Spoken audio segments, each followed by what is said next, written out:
what you don't want to answer, but this is your time to tell your story and go from there. All right, sounds good. Let me see if that mic's actually got hidden here somewhere. There you go. Okay. Are you from Seattle? Actually, I'm from San Francisco, but I moved up here in '96 to try and get drug treatment. Seattle was one of the few places on the West Coast that had, free drug treatment. And so I came up here basically with a heroin habit in '96 and got on methadone after a couple months. And 7 years after I moved here, I had achieved I'd gotten my commercial journeyman's card as a plumber, had re-entered the union, worked at a local 32, had bought a house, had a kid, had another on the way.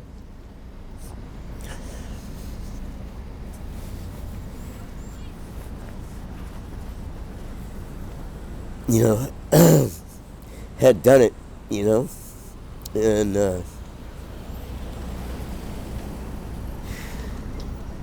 let's see, that was 2001, I guess.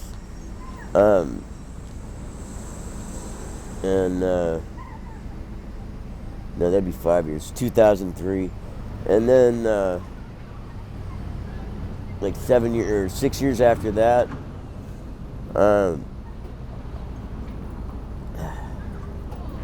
well, it was the financial crisis of 2008, and at the end of that year, I got sick. I got laid off for the first time since I went back to work, and told that we were not looking at putting people back out to work for 24 to 36 months, and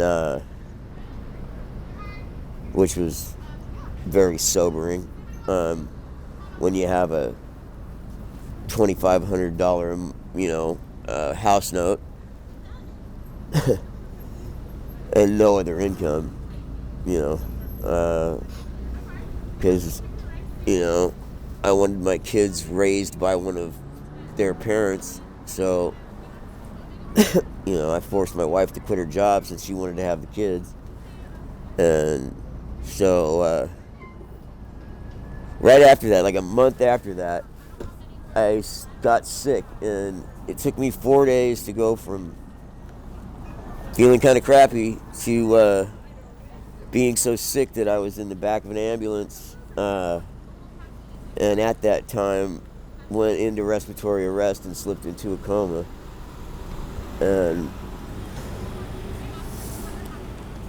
came out of the coma like 4.5 months later, 5 months later, completely paralyzed from the neck down, unable to speak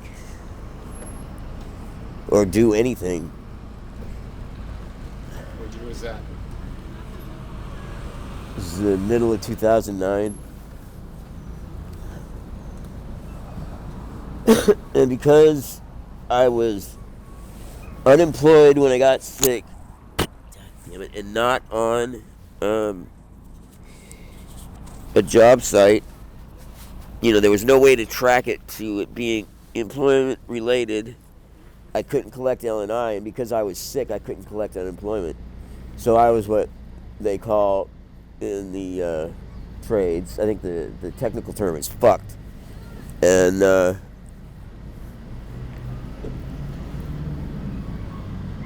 because of the financial crisis, I had taken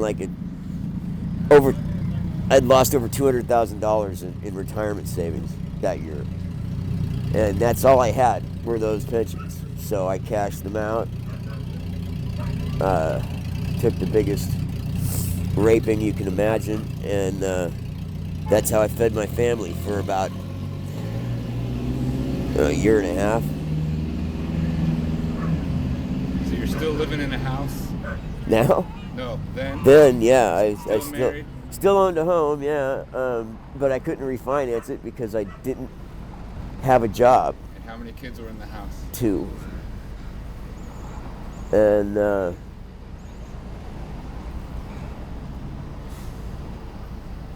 yeah, it was a real pleasant time. I can only imagine how much fun I must have been to be around. I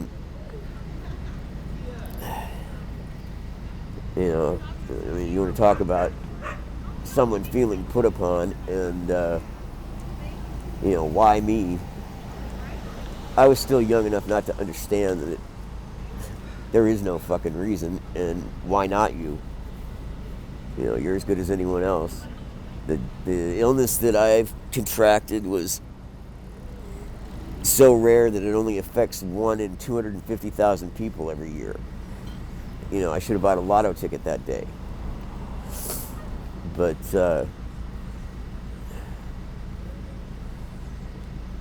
anyway, and it's a reaction to getting the flu vaccine. That's how most people get it. It's called Guillain-Barré. The thing that they neglected to tell me was that there was a vaccine fund that I could have taken part in. My symptoms were so severe that I would have gotten paid out at the top scale, which was $375,000, which would have changed a lot. Yeah, everything. Anyway, I mean, the short course is that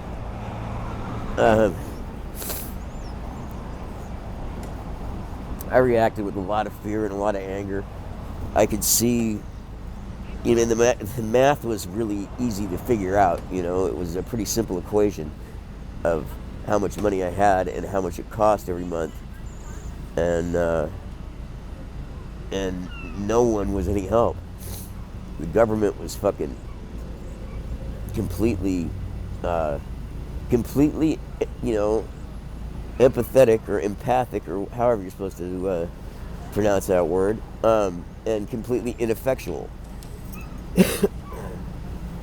The Making Home More Affordable program that, Obama's fucking financial wizards came up with was pointless because all these people didn't have jobs. You can't refinance a house without a job. If they had taken that out of the prerequisites for being able to refinance, it would have solved a lot of problems. But, I couldn't do that. That would be breaking a major banking rule. The only one that could do that is a fucking banker, right? That's how we got where we were. So eventually you lost the house. Of course, I lost the house, I lost my kids, I lost my wife. I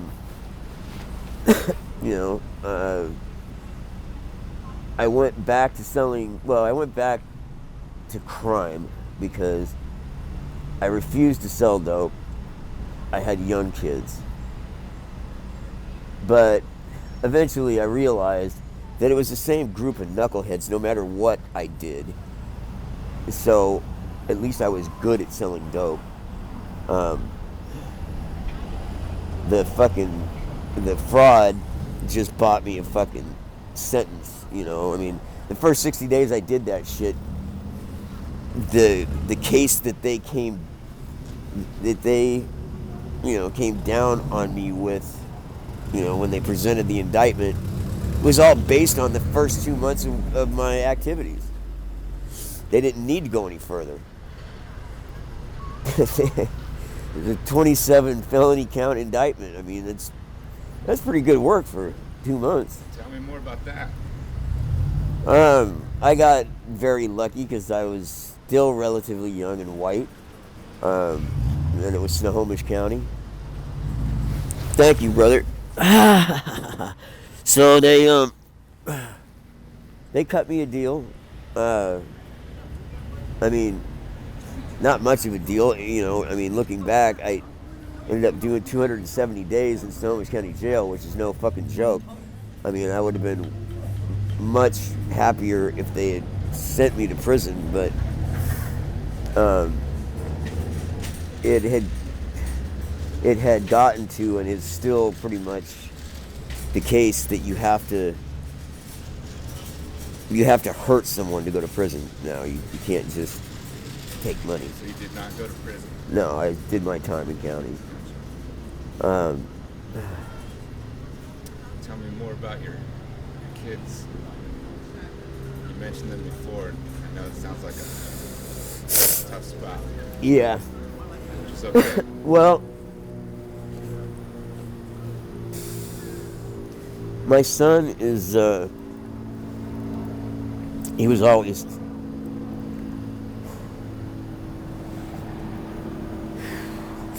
awesome, you know. He's a great kid, all-star athlete, honor roll student. But I knew that I was on a road that I couldn't get myself off of, and if he stayed with me, I was going to destroy him. Proximity to us had already fucked my daughter, and, you know, she's, you know, strung out as we speak.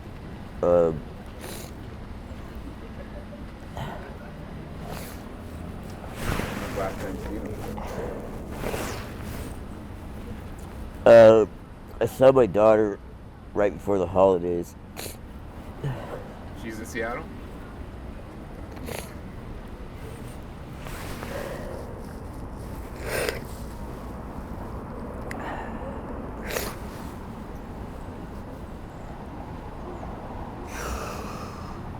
Yeah, she lives here. They both do. I was very lucky. One of his baseball coaches approached me and was like, you know, look, we don't know what the fuck's going on with you, but your life is out of control. It's obvious that, you know, the wheels have come off. And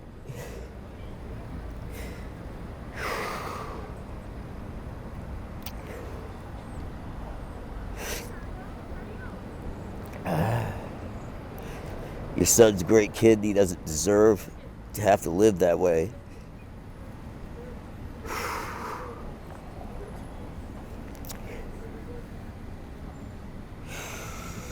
They said they would take him and raise him as their own. You know, no strings attached, no adoption. You know, come get your boy back when you figure out how to live your fucking life again.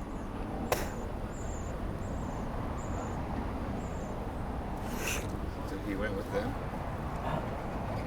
He didn't want to. I had to make him. But like I said, I would have ruined him.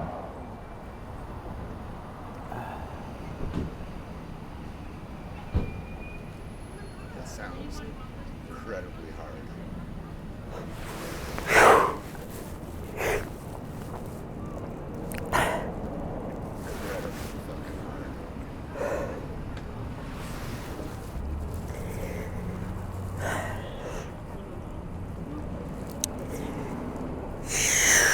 Yeah.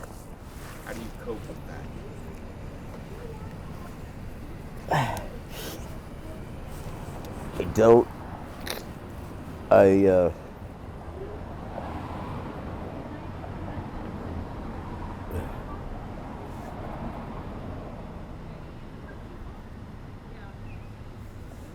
used to, I mean, when I realized that I'd lost everything,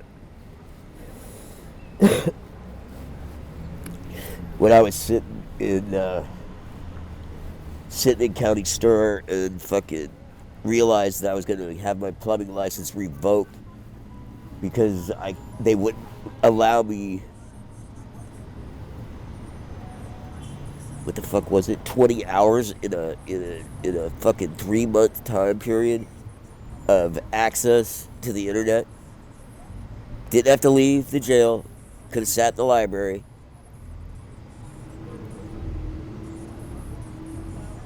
But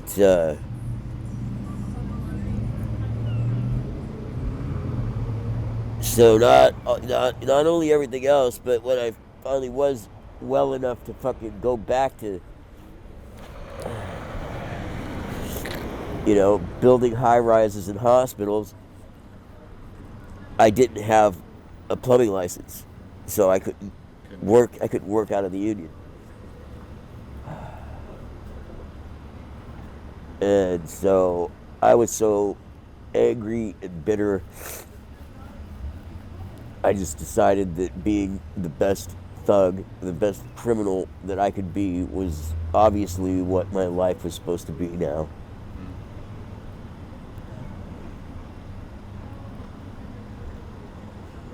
How's that worked out? Well, now I don't even care about that. When you're I don't carry a gun anymore. I don't do large drug deals. I don't do any drug deals. I don't do anything. I fucking kind of exist around the fringes of polite society. But, I don't steal their identities. I don't burglarize their homes. I'm a loser. Jordan, what would you want the people of Seattle to know?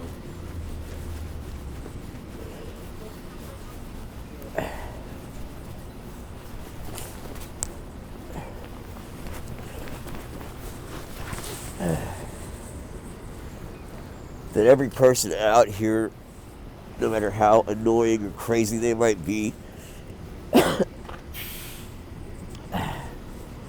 is someone's son, or someone's father.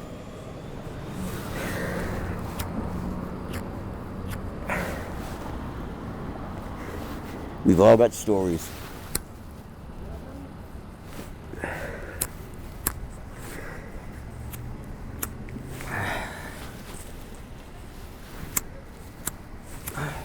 And yeah, absolutely, I did a lot of this to myself.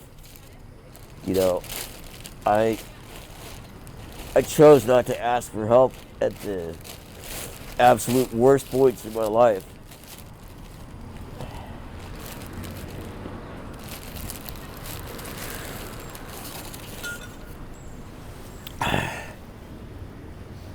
But, I mean, what the fuck? What was the purpose of a disease that tricks your immune system into attacking your nervous system? I mean, I I didn't do anything to deserve that.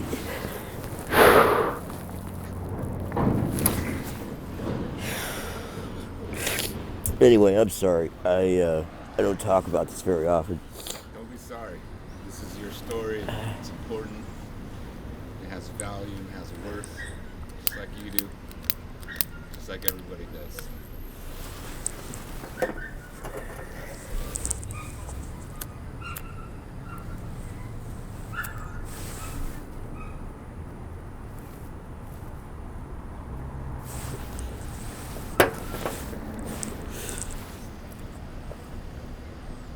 Well, I appreciate you giving me my 15 minutes of fame. Yeah, thanks for sharing. I appreciate it.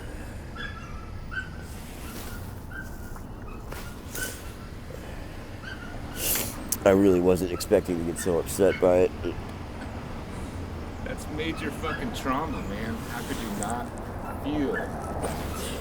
I mean, I have two little girls, and I can't even fathom. I mean, they're, our kids are everything.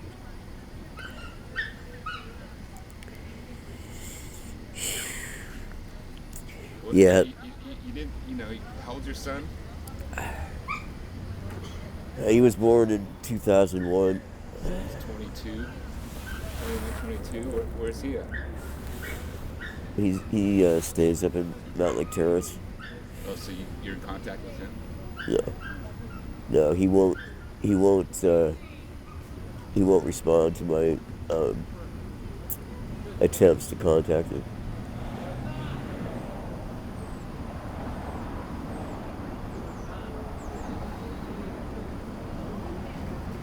He feels abandoned by me, obviously, and he was. Um, he's got every right to feel the way he does.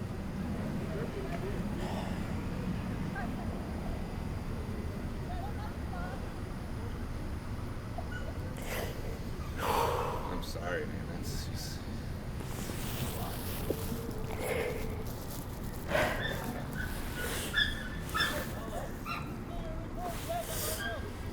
I mean, I don't know. He had a full ride scholarship out east, and he chose to stay here and work for Caldwell Banker, or no, not Caldwell Banker, Remax. Um,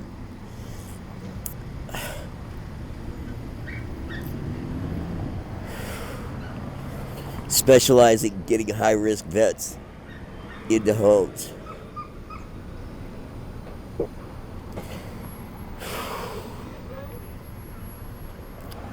What does that? What does that bring up? Why does that bring up this stuff for you?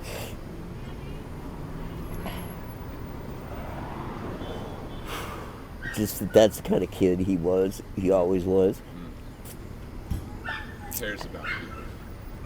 Yeah.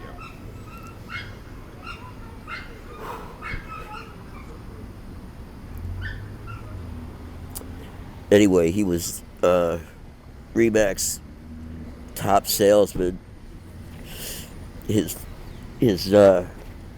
first year, first and second year actually. You sound like a proud dad.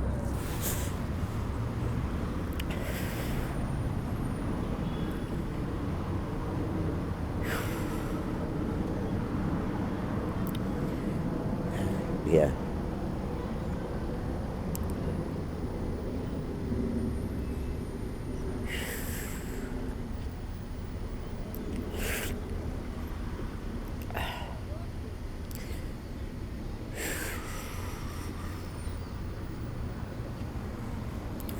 This is really hurting me, bro. I can't do anymore. Thanks for your time. I'm sorry. I'm sorry. Thank you. I hope that somehow you guys